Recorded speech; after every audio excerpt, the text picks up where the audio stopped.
бала көтерген.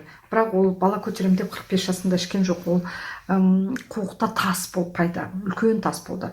Соны кіші дәреті тамшып, қанындап, қатты ауырып, соны операция түскісі келмей, осы өнім ішсе тас өзі еріді деп естідім. Соны қалай ішіп, көптен ішу керек тез еру үшін деп, сол кардицепс, хитозанды көптен ішіп, сосын анау кальций бар тасты ерітетін аналар болса еруге көмектеседі. Кардицепс ол антибиотик болады. Соны бірақ көптен ішу керек десе, маған қандай болса да ішем, пышаққа түспеуім керек деп айтқаннан кейін көп дозамен ішіп, үлкен доза болғанда флаконда мысалы 100 капсула, 100 түйіршек.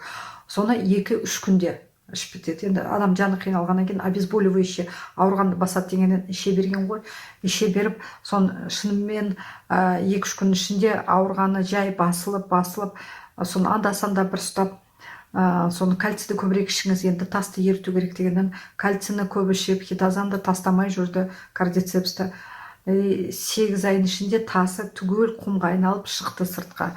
Иә, таза болды.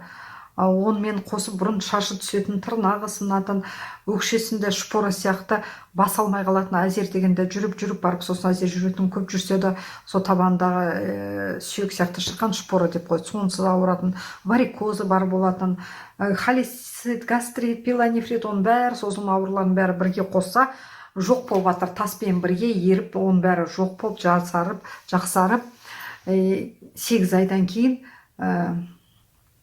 өнімді көп ішіп қойдым ба, ішейін десем жүрегім көтеріп айнайды, бекер тоқтатпай іштім ба осы 8 ай деп ойлап қалам дейді. Қалай төгіп айтуға болады, білмеймін, бір түрлі әйтеуір ішейін десем лоқсып па, бір сондай болып жатырмын деп. Сіз тест алып көріңізші десем, ренжіп қалды. Мен бармаған жерім жоқ, емделмеген жерім жоқ, машинеде сатып бақар алдым, үй сатып та қар алдым, бала көтергім кеп. Бірақ 42-де етеккім тоқтап, ондай немді ұмыттым, қойдым. Ол мен үшін емес, енді Құдай бермесе тартып алам ба деп сондай өзімді сабыр ұстадым. Енді ондай болу мүмкін емес деп ренжіп есікті тарс жауып кетті. Сосын біраз жүргеннен кейін ойланып, алса алайын тесті. Ол 100 теңге не болады?